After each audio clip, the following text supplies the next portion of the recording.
I started slowly on the root cellar rebuild. As often happens when I have an idea in my head but improvise on the fly, there's a lot of time for measuring 3 times and contemplating with thoughts like, okay, if I put this there, then what happens over here? Once I had one door complete, however, I had a model I could duplicate, and the other 2 went together much more quickly, out in the basement where I had more room to maneuver.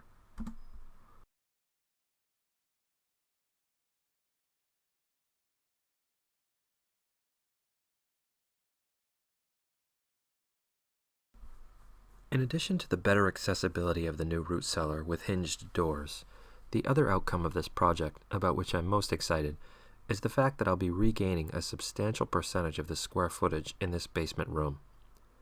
For the past several years, this area has straddled the line between cluttered storage room and planting shed, depending on the time of year.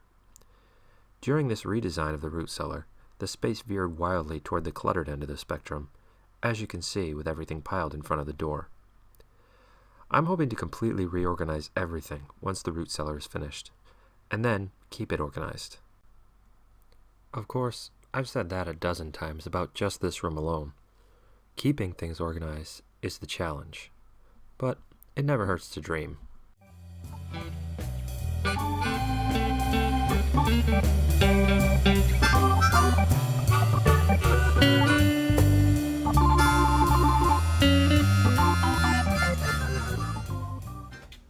Alright, pretty excited with how this is coming out so far.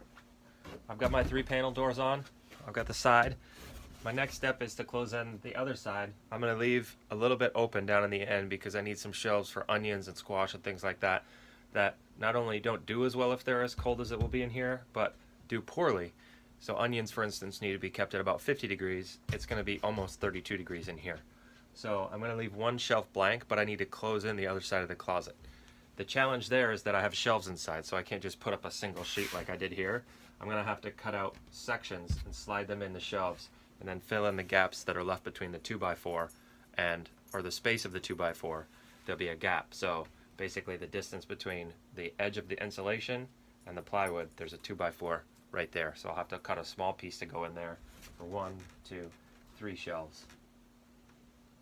And then I need 4 pieces that are all different lengths. They're 2 feet wide. In order to do that, I need to take down the rest of this wall.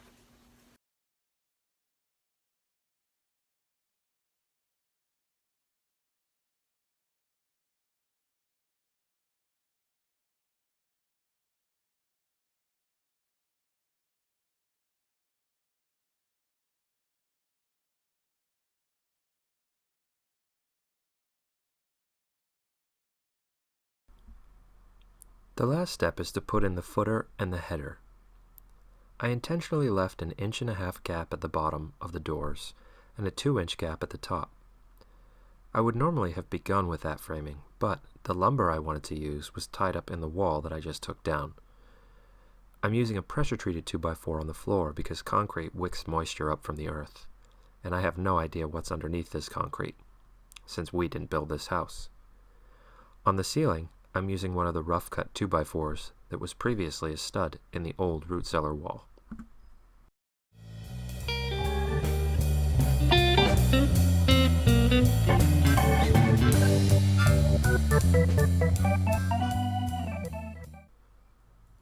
Now it's time to start cleaning up the rest of the room, and the first step is to put away the onions, garlic, and squash, all of which need to be in an unheated room, but cannot go into the root cellar itself, where the temperature is too cold for proper storage.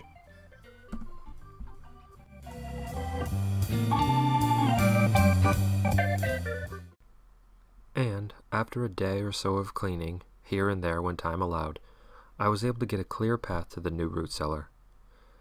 I'm very happy with the way this turned out, and I've already begun reorganizing the rest of the room, which now allows space for my garden tools, which I've previously been storing under the deck for the last 3 years. It also allows for space for all of our canning supplies. Best of all, when we want to make a delicious dinner that includes oven-roasted vegetables, I just walk downstairs and grab what we need.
you.